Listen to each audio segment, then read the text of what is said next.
Excellente transition en fait. Excellente transition, je l'avais pas prévu. Mais en fait, mon père a 86 ans et il s'appelle Prosper.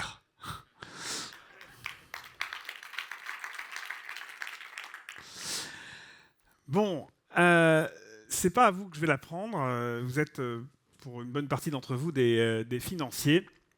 Normalement, en toute logique, un financier, ça sait compter. C'est même à cela qu'on le reconnaît normalement. Et pourtant, les financiers comptent, mais comptent mal. Imaginez, imaginez que vous alliez voir votre médecin et qu'il vous dise, pour moi, la santé, c'est simple, ça se mesure à un seul indicateur, votre poids. Vous aurez certainement un petit moment de surprise et vous lui direz, mais non, pas du tout, il y a d'autres indicateurs, il faut mesurer le rythme cardiaque, la pression artérielle, le taux de bonheur, je ne sais pas, plein de choses qui influent sur ce que je suis, sur ma santé. Eh bien, les financiers, ils font un peu la même chose. Ils mesurent la santé d'une entreprise à travers un indicateur simplissime qui s'appelle le résultat ou le profit. Et faisant cela, ils oublient évidemment tout un tas d'autres indicateurs absolument essentiels que sont évidemment les impacts environnementaux et sociaux, les liens avec les parties prenantes, avec les territoires, la santé psychologique ou physique de leurs salariés, leur motivation, j'en passe et des meilleurs. Donc une simplification à outrance qui fait qu'on mesure en réalité mal la santé dans toutes ses dimensions d'une entreprise. Et pourtant, le paradoxe, c'est que c'est pas faute d'avoir, encore une fois, des gens très intelligents et des modèles extrêmement sophistiqués. Le paradoxe, c'est que depuis maintenant quelques décennies, la finance a embauché tout un tas de mathématiciens ou de gens spécialisés des technologies et donc de gens qui savent compter. Je suis bien placé pour le savoir, j'étais l'un d'eux. À la fin du siècle dernier, dans les 2 dernières décennies du siècle dernier, la finance a attiré tout un tas d'ingénieurs venant des écoles d'ingénieurs qui ont décidé d'arrêter de fabriquer des ponts ou des centrales nucléaires pour être attirés par la lumière, l'excitation et, disons-le aussi un petit peu quelquefois, l'argent des salles de marché. Et j'ai commencé comme ça, moi, en tant que gérant quantitatif. Donc, je faisais des modèles économétriques pour essayer de prévoir la performance financière des marchés. Toujours le même indicateur, toujours le poids unique du médecin. Et quelques semaines après avoir été embauché, j'ai eu mon premier moment de gloire et j'ai eu un article à la une de la Tribune, qui était le journal financier dominant de l'époque, et il y avait écrit en grosses lettres Philippe Zawadi, 2 points, les actions japonaises vont baisser. Alors autant vous dire que je connaissais rien au Japon, j'avais jamais mis les pieds au Japon, je connaissais rien au japonais, j'en avais rencontré extrêmement peu, je connaissais encore moins l'économie japonaise, sa dynamique, son industrie, les ressorts de son développement. Je connaissais encore moins la culture japonaise, mais mon modèle économétrique m'avait dit que les actions japonaises allaient monter. J'ai dit monter ou baisser? Bon, en fait, j'ai dit monter. C'est toujours un message positif. En fait, elles ont baissé violemment. Donc, tout ça pour dire qu'effectivement, ça s'est terminé mal. Ça s'est terminé par la crise financière des années 2007-2008, où toute cette hyper sophistication, mais finalement concentrée sur toujours la mesure d'un seul indicateur, nous a emmenés dans le mur, un mur de complexité, d'opacité, de déconnexion avec l'économie réelle.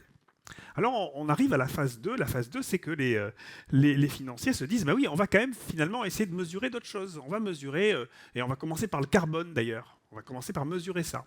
Et là, tous comme un seul homme, qu'est-ce qu'ils disent? Ils disent, ok, très bien, nous on est très intelligents, on sait compter. On sait compter, on a les modèles, on a les méthodes pour compter. Simplement, il nous faut de la donnée. On veut de la data. Et alors, si possible, on veut de la data certaine, vérifiée, standardisée, tamponnée. Et vous avez cette deuxième phase incroyable qui est que pendant 10 ans, vous avez des financiers qui vous disent que le principal blocage au développement de la finance durable, c'est le manque de données ou le manque de standardisation des données, c'est-à-dire utiliser ce manque comme un alibi pour ne rien faire. Alors chez Mirova, Je prends un petit moment, vous connaissez peut-être pas, vous savez peut-être pas exactement ce que c'est. Mirova, c'est la société de gestion d'actifs que j'ai créée au sein de Natixis il y a 10 ans, un peu plus de 10 ans maintenant, avec cette idée qu'il fallait, avec une très forte conviction, intégrer les facteurs environnementaux et sociaux dans tout ce qu'on faisait dans l'investissement. C'était un petit peu en avance par rapport à la tendance qu'on voit aujourd'hui. Aujourd'hui, Mirova, c'est 31 milliards sous gestion, c'est 250 personnes, basées à Paris, à Londres, à Boston, à Nairobi, à Singapour. Ça gère des actions, des obligations, des fonds d'infrastructure, du private equity, des fonds d'économie sociale et solidaire, du capital naturel. Je ferme la parenthèse. Donc chez Mirova, qu'est-ce qu'on fait? Eh bien, quand on a besoin de données, on décide de se retrousser les manches. Quand il en manque, on les fabrique. Attention, je n'ai pas dit on les invente. On les fabrique, et on les fabrique toujours avec la même méthode, qui est une méthode qui est collaborative et open source. On s'associe avec les meilleurs experts et ensuite on développe des méthodologies qui ont pour vocation de devenir des standards de place. On a commencé à le faire dès le début, il y a 10 ans, en 2012, quand on a en quelque sorte un peu révolutionné la façon dont on utilisait les données ESG, environnemental, social, gouvernance, les données des agences, qui à cette époque-là ne s'intéressaient qu'aux facteurs risques. On a demandé de s'intéresser aux facteurs opportunités. Qu'est-ce qu'on peut trouver comme idée intéressante pour investir grâce à ces facteurs ESG? On a développé avec une société qui s'appelait Ecom à l'époque, qui s'appelle ISS maintenant, et on a co-développé avec eux leur méthode, qui est devenue un de leurs standards, un des produits qu'ils vendent aujourd'hui à l'ensemble de leurs clients. En 2015, nous avons été parmi les 10 premières institutions internationales à signer ce qu'on appelait le Montreal Pledge, donc l'accord de Montréal, qui nous engageait à mesurer l'empreinte carbone de nos portefeuilles. Mais comme il n'existait pas de méthode à ce moment-là, on a co-développé cette méthode avec une société de conseil qui s'appelle Carbone 4, et aujourd'hui, c'est une des méthodes qui est un des standards de marché. Il y a 3 ans, nous sommes associés avec BNP, AXA, Sycomore, pour lancer un appel à candidature auprès des fournisseurs de données pour fabriquer une base de données de mesure de l'impact des entreprises sur la biodiversité. Nouveau sujet extrêmement important sur lequel il n'y avait pas de données à l'époque. Et nous avons choisi une fintech française, start-up, qui s'appelle Iceberg Data Lab et qui aujourd'hui fabrique ces données pour l'ensemble de leurs clients, et là aussi avec l'objectif que ça devienne un standard de place. Et il y a quelques mois seulement, nous avons lancé une nouvelle initiative, cette fois en nous associant avec d'autres acteurs, avec Robeco, avec Natixis, avec Rothschild, et nous avons lancé une initiative pour standardiser la façon dont on mesure ce qu'on appelle les émissions évitées. Chose très importante aussi, y compris pour vous, entrepreneurs, parce que vous développez des solutions, des outils qui, quelquefois, sont émettrices de carbone, mais permettent à d'autres, grâce à ces produits et services, de réduire leurs émissions de carbone. Et ça, c'est des choses qui sont extrêmement difficiles à mesurer, parce que ça dépend des produits, ça dépend des pays dans lesquels c'est utilisé. Par exemple, si vous utilisez une voiture électrique en France ou en Pologne, c'est pas pareil, parce que le mix électrique n'est pas le même des deux côtés. Donc, en fait, vous devez mesurer ce qu'on appelle ces facteurs d'évitement. Eh bien, on a là aussi travaillé avec des experts qui sont iCare et Quantis, et on va développer cette base de données qui va être aussi un standard de place.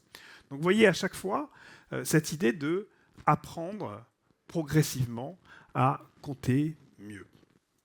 Alors, évidemment, ceux qui avaient l'habitude de compter simple et de compter que le poids se rebellent un peu. C'était quand même vachement plus facile de compter que le profit.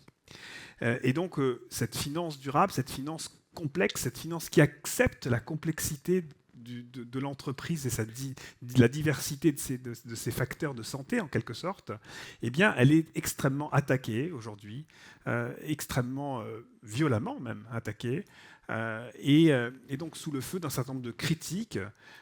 Et aujourd'hui, on a à faire face à ça, à démontrer, à prouver. Et donc, c'est pour ça qu'on a décidé de continuer. Le président de la République disait qu'il fallait se réarmer, je crois. Eh bien, nous aussi, on a décidé de se réarmer intellectuellement. Et on pense que c'est la recherche académique qui va continuer à nous aider à avancer dans ce domaine-là. On a annoncé, c'est dans le journal d'aujourd'hui, que Mirova crée son centre de recherche le centre de recherche Mirova.